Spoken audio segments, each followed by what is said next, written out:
अच्छा जी, ये जो मोटर होती है ना, इस मोटर के ना 2 टर्मिनल होते हैं, एक पॉजिटिव होता है, एक नेगेटिव होता है। अगर हम यहाँ ये 12 वोल्ट की मोटर मैंने यूज़ की है, कितने वोल्ट की? 12 वोल्ट की। अगर इसको पॉजिटिव दूँ, इसको नेगेटिव, मोटर एक तरफ चलना शुरू हो जाएगी। अगर इसको पॉजिटिव दूँ, इसको नेगेटिव दूँ, मोटर दूसरी तरफ दूसरी से तरफ डीसी शंट मोटर लगाइए, डीसी शंट। Shunt motor. अब इसको ना हमने तो फॉरवर्ड और रिवर्स भी चलानी है, इसका मतलब है रन टाइम हमने इसकी पोलैरिटी तब्दील करनी है। कोई ऐसा मैकेनिकल तरीका ईजाद करना चाहिए कि रन टाइम मोटर चल रही है, वो यकदम इसकी तार उखाड़ के इधर लगा दे, इसकी तार उखाड़ के इधर लगा दे। अब ये तरीका मैकेनिकल तो हो सकता है, इलेक्ट्रॉनिक्स, हम इंजीनियर हैं तो हमें इलेक्ट्रॉनिक्स वाले तरीके को फॉलो करना है। हम ना अगर इंजीनियर ने सोचा कि मुझे ना एक ट्रांजिस्टर यहाँ लगाना चाहिए, एक ट्रांजिस्टर यहाँ लगाना चाहिए, एक ट्रांजिस्टर यहाँ लगाना चाहिए, एक ट्रांजिस्टर यहाँ लगाना चाहिए, ये अमीटर दोनों की ग्राउंड कर देनी चाहिए, कलेक्टर दोनों को इकट्ठा करके पॉजिटिव 12 वोल्ट कर देना चाहिए, एक अमीटर और दूसरे के कलेक्टर, एक अमीटर दूसरे के कलेक्टर, इधर ना मैं मोटर लगा दूँ, इधर मैं मोटर लगा दूँ। 4 ट्रांजिस्टर लगा दिए। ये जो 4 ट्रांजिस्टर लगाए ना, ये क्योंकि ये एक एच की शक्ल है तो इसको एच ब्रिज कहते हैं। ये क्योंकि देखें ना एच बन रहा है इसका, तो एच क्या मतलब है? इसका मतलब है कि ये एच की शक्ल है तो इसको एच ब्रिज बना दिया गया है। अब इसका नाम मैंने ए दे दिया, इसका नाम भी ए दे दिया, इसका बी दे दिया, इसका भी बी दे दिया। अब मैं अगर ए को हाई करूँ तो क्या होगा? इधर से पॉजिटिव आएगी और इधर से नेगेटिव आएगी, मोटर एक तरफ चल रही है। अगर ए को मैं छोड़ के बी को हाई करता हूँ तो इधर से पॉजिटिव आएगी और इधर से नेगेटिव आएगी, तो मोटर दूसरे से चलना शुरू हो जाएंगी। ये कट जाएगा पोर्शन। हाँ, ये पोर्शन कट जाएगा। सही है। बस मैंने ये एहतियात करनी है कि जिसको हाई कर रहा हूँ ना, दूसरे को पहले ज़ीरो करना है, ताकि अगर वहाँ पॉजिटिव पल्स खड़ी है ना, ख़त्म हो जाए। तो मैंने कोड लिखते हुए ये एहतियात किया है कि जिसको ज़ीरो करना है उसको पहले ज़ीरो करूँ और जिसको हाई करना है उसको आखिर में हाई करूँ। बात समझ रहे हैं ना? अगर ए को हाई कर दें, बी को हाई करें, फिर तो साफ ज़रा मोटर की कोयल उड़ जाएगी ना। ऐसे होगा ना, इधर से पॉजिटिव आएगी, इधर से पॉजिटिव आएगी, कोयल तोड़ जाएगी। पहले इसको लो करके फिर हाँ, दूसरे को हाई करना है, इसके लिए एच ब्रिज कहते हैं इसे। अब ये 4 ट्रांजिस्टर लगा के एक एच ब्रिज, हमारे पास तो 2 मोटरें हैं तो हमारे पास तो 2 एच ब्रिज चाहिए, तो हमें 8 ट्रांजिस्टर लगाने पड़ेंगे ना। फिर किसी कंपनी ने कहा कि पैसे, असल कंपनियां ये देखती हैं कि पैसे कैसे कमाए जा सकते हैं। उस कंपनी ने सोचा है कि मैं ना ये लोग ना 4-4 ट्रांजिस्टर लगा के कितना बड़ा सर्किट करते रहते हैं। उसने एक आईसी बनाया है L298, इसके अंदर उसने 8 ट्रांजिस्टर रख दिए हैं, NPN। आईसी बन गई अब। हाँ, ये एक आईसी बना दिया, उसके अंदर कितने आईसी ट्रांजिस्टर रख दिए हैं? 8। इसका मतलब 2 एच ब्रिज उसके अंदर है। हम 8 ट्रांजिस्टर लगाएं या 2 एच ब्रिज, वो ये एक आईसी लगा दें, तो एक ही आईसी से काम हो जाएगा ना। अब ये जो उस कंपनी ने बनाया है ना, ये खाली एच ब्रिज, मैंने तो आपको एक स्केच दे दिया ना, ऐसे हो सकता है, लेकिन जब ये मोटर चलती है ना तो ये बैक ईएमएफ पैदा करती है। ये बैक ईएमएफ वापस इधर आती है, ये इधर आती है, ये बैक ईएमएफ वापस इधर आती है। तो इस बैक ईएमएफ को ख़त्म करने के लिए इधर ऑप्टो कपलर भी लगाए जाते हैं, ताकि ऑप्टो कपलर से बाहर कंट्रोलर वाली तरफ बैक ईएमएफ ना जा सके। मोटर जब भी चलेगी बैक ईएमएफ पैदा करेगी, जिन वोल्टेज के ऊपर चल रही है उसी जगह वोल्टेज वापस भी आएंगे, उसकी एक रेशो होती है। तो अब साफ ज़ाहिर है उस कंपनी ने ना एक मॉड्यूल बना दिया है, और उसको जो जिस कंपनी ने बनाया है, इसकी ना उसने कहा है कि ये मोटर लगानी है M1 और ये M2। यहाँ उसने 3 तारें दी है, उसने कहा एक पे आपने 5 वोल्ट देने हैं, दूसरी को ग्राउंड कर देना है, तीसरी पे 12 वोल्ट देने हैं। 5 वोल्ट वो ऑप्टो कपलर जो मैंने आपको कहा है, और 12 वोल्ट मोटरों के लिए जो ये ऊपर और नीचे वाले हैं। ये बात समझ रहे हैं ना? और उसके बाद उसने कहा है कि 4 तारें और आपने देनी है, ये जो 4 तारें हैं कंट्रोल करनी है, ये एच ब्रिज है। टोटल 4 तारें देनी है PWM की, PWM पल्स विड मॉड्यूलेशन की, कंट्रोल की, ठीक है ना? ये सप्लाई है, ठीक है? ये मोटर है, ये भी मोटर है। अब एक मोटर मैंने इधर लगा दी, एक इधर लगा दिया, एक 5 वोल्ट दे दिया आर्डिनो से लेके, 12 वोल्ट बैटरी से लेके दे दिया, ग्राउंड दे दिया, और 4 तारें उठा के आर्डिनो की पिनों पे आ गए हैं। ये जो आए आर्डिनो की पिनों पे आए ना, ये 3 नंबर, 5 नंबर, 6 नंबर और 9 नंबर, ये PWM की पिनें होती हैं, इन पे लगा दी हैं। बात फॉलो कर रहे हैं ना? अब आप मुझे बताएं, हम एच ब्रिज को तो ये L298 वाले आईसी को तो हम अच्छी तरह समझ चुके हैं ना, ठीक हो गया ना? मोटर एक तरफ और ये सप्लाई दे दिया, कंट्रोल की 4 तारें उठा के उधर लेके आ गए, बस और कुछ नहीं किया। ये बात ठीक हो गई? चलें आगे, चलें आगे। अब मैंने ना एक आर्डिनो लगाया है, एक आर्डिनो लगाया है, ARDUINO, आर्डिनो लगाया है, UNO, ठीक है? इधर एक बजर लगाई है, इधर एक बजर लगाई है। बजर को पॉजिटिव 5 वोल्ट दे दिए। आर्डिनो की एक पिन थी, उसके ऊपर 3 वोल्ट भी थे, 5 वोल्ट भी थे, ग्राउंड भी था, ठीक हो गया ना? मैं 5 वोल्ट दे दिए।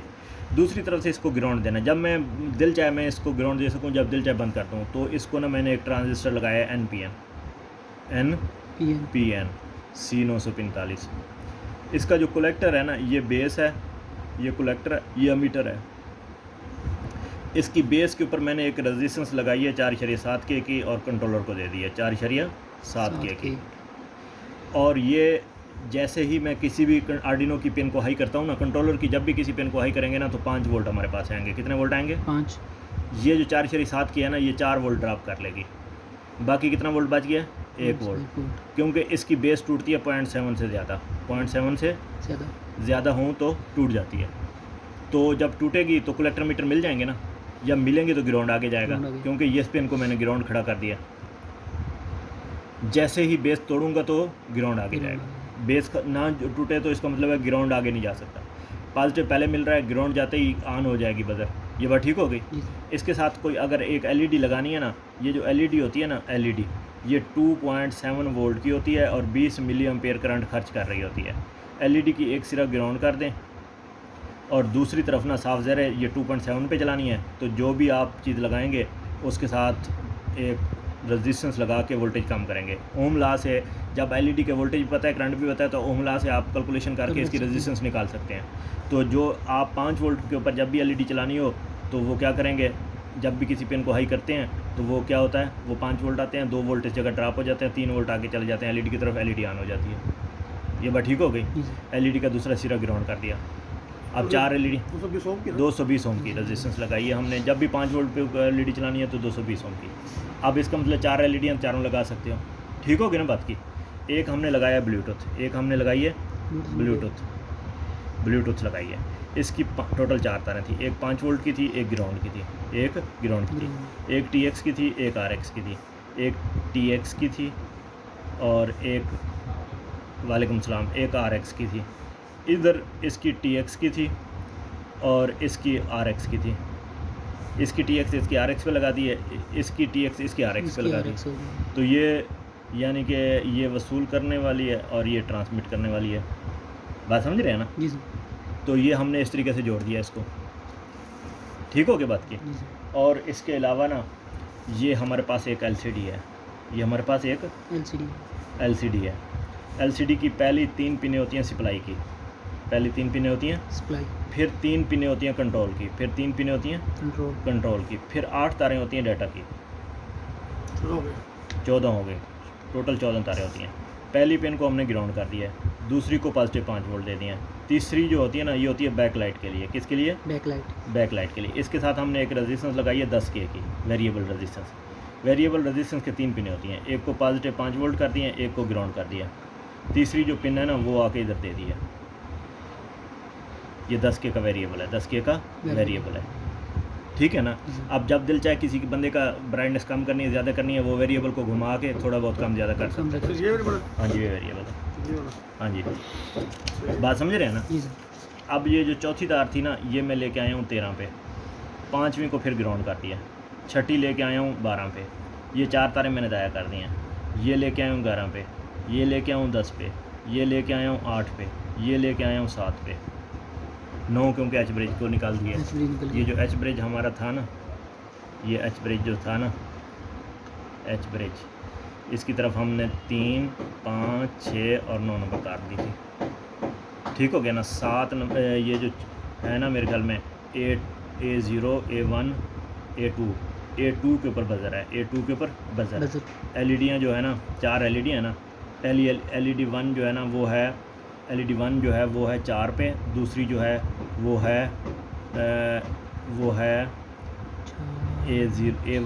A0 A1 पे, और फिर है 2 पे, फिर है A5 पे। इस तरतीब के साथ एलईडी हैं। ठीक हो गया ना बात की? अच्छा, इसके अलावा बजर भी होगी, LCD भी होगी, सारा कुछ। ये करेक्टर LCD है। अगर आप 4 तारों के थ्रू चला रहे हैं ना तो 4 बिट के मोड के अंदर LCD यूज़ कर रहे हैं। 8 तारों के थ्रू चलाएंगे तो 8 बिट के अंदर हो जाएगी। 2 तारों के थ्रू चलाएंगे तो सीरियल कम्युनिकेशन के साथ हो सकता है। इसमें ज़्यादा स्पीड स्लो होती है, इसमें सही होती है। 8 तारें हम 8 बिट के अंदर यूज़ करते हैं तो कंट्रोलर आर्डिनो की टोटल होती है 19 पिनें, टोटल होती हैं 19 पिनें। तो हम पिनें 8 तो इधर LCD में ज़ाया कर बैठते हैं।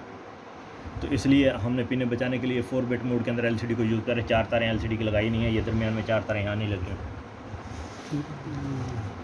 बात समझ रहे हैं ना? 4 पिने हमने बचा ली। ये बात सही हो गई? अच्छा, अब वो जो 12 वोल्ट वहाँ से आ रहे हैं ना, ये जो 12 वोल्ट आ रहे हैं ना, ये डायरेक्ट आर्डिनो को जा रहे हैं, आर्डिनो को जा रहे हैं। ठीक है, वो जो तार आई है ना, ये आर्डिनो को डायरेक्ट चली गई है। आर्डिनो के अंदर 5 वोल्ट जो पैदा हुए हैं वो एलसीडी को हर जगह, बजर को हर जगह उधर से निकाले हमने, आर्डिनो से जाएंगे। आर्डिनो से जाएंगे। अब आप मुझे बताएं, इसके अंदर जितनी चीज़ें लगी हुई थी मैंने समझा दी है ना। अब यहाँ से देख लें, ये बैटरी हैं, ठीक है ना, बैटरियों को सीरीज़ के अंदर जोड़ दिया है। 1-2 तारें निकली हैं, एक बटन के ऊपर आ गई है और दूसरी डायरेक्ट आ गई है, बटन से गुजर के डायरेक्ट उसके अंदर आ गई है। ठीक हो गया? ये 3 बैटरियाँ लगी हुई हैं नीचे आपस में जोड़ के, ठीक हो गया? और ये एच ब्रिज खड़ा हुआ है, ये वाला। हाँ, ये इसमें आप देखें, हाँ जी, ये हीट सिंक है, इसके अंदर आईसी है, हीट सिंक के साथ आईसी लगा हुआ है। ये हीट सिंक इसलिए कि गर्म ना हो। एक देखें, इधर एक नीले रंग की है मोटर लगाने के पॉइंट, एक इधर है नीले रंग का, ये मोटर लगाने का पॉइंट है, और ये 3 पिनें इधर हैं, ये जो है ना सप्लाई की हो गई, और इसके आगे 4 तारें हैं, वो हो गई उसकी पल्स की। ठीक हो गई बात की? और इसके नीचे ना हमने ना, क्योंकि ये देखें मोटरें हमने ये इसका रुख आगे की तरफ, पीछे की तरफ है, इसका रुख आगे की तरफ है, तो इस हाफ ज़रे आप इसको जिला पाई वाले तरीके से जोड़ेंगे, सादा नहीं जोड़ेंगे। इसका भी रुख आगे की तरफ है, इसका पीछे की तरफ है, तो इसको चिला पाई वाले तरीके से जोड़ेंगे, तब जाके सीधी बनेगी। ये बात ठीक हो गई या नहीं हुई? जी सर। सीरीज में जाइए।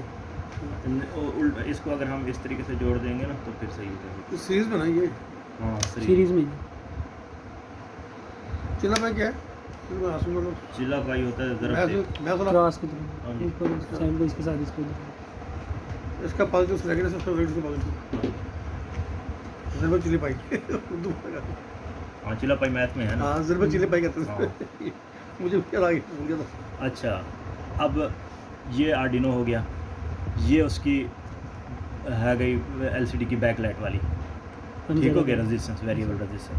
ये बज़र हो गई, बज़र को ऑन ऑफ करने के लिए ट्रांजिस्टर हो गया C945, इसकी बेस को तोड़ने के लिए ये 4.7K की रेजिस्टेंस, ये एलईडी है 220 ओम की रेजिस्टेंस, और ये एलईडी है 220 ओम की रेजिस्टेंस, और ये एलईडी है, ये एलईडी है 220 ओम की रेजिस्टेंस, एक एलईडी है 220 ओम की रेजिस्टेंस।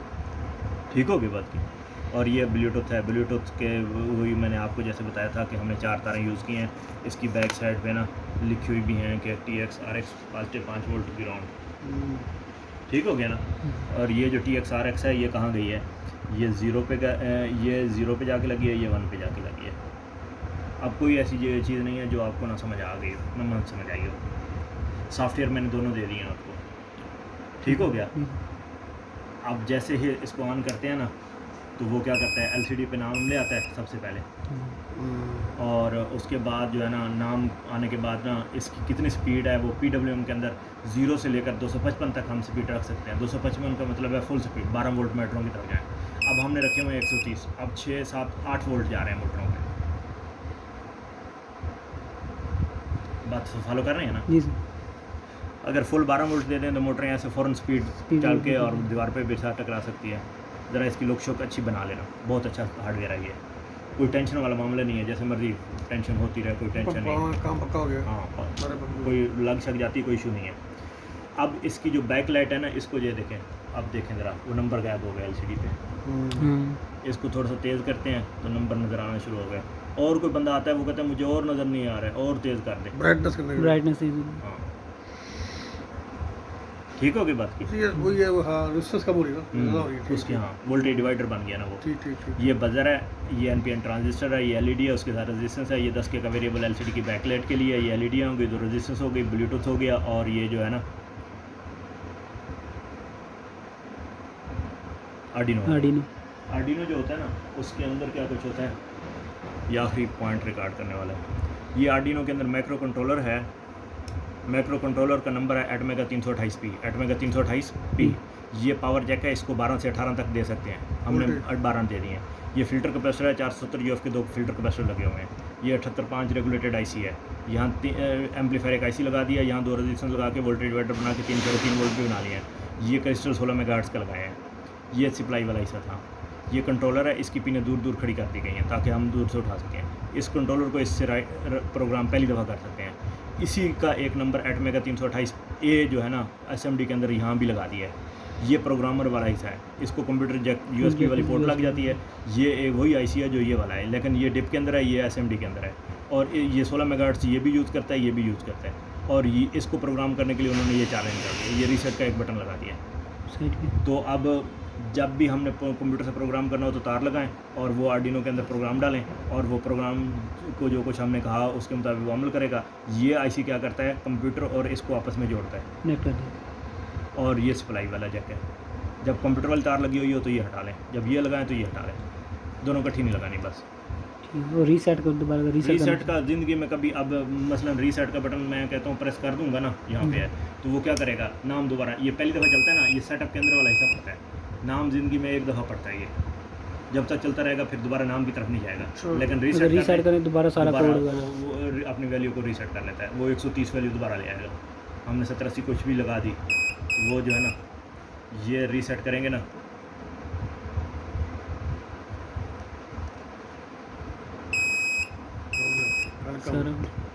दोबारा से 0 से शुरू का सबको आ जाएगा, स्टार्ट हो जाएगा। कहीं ऐसा मसला आ जाता है रीसेट कर दें।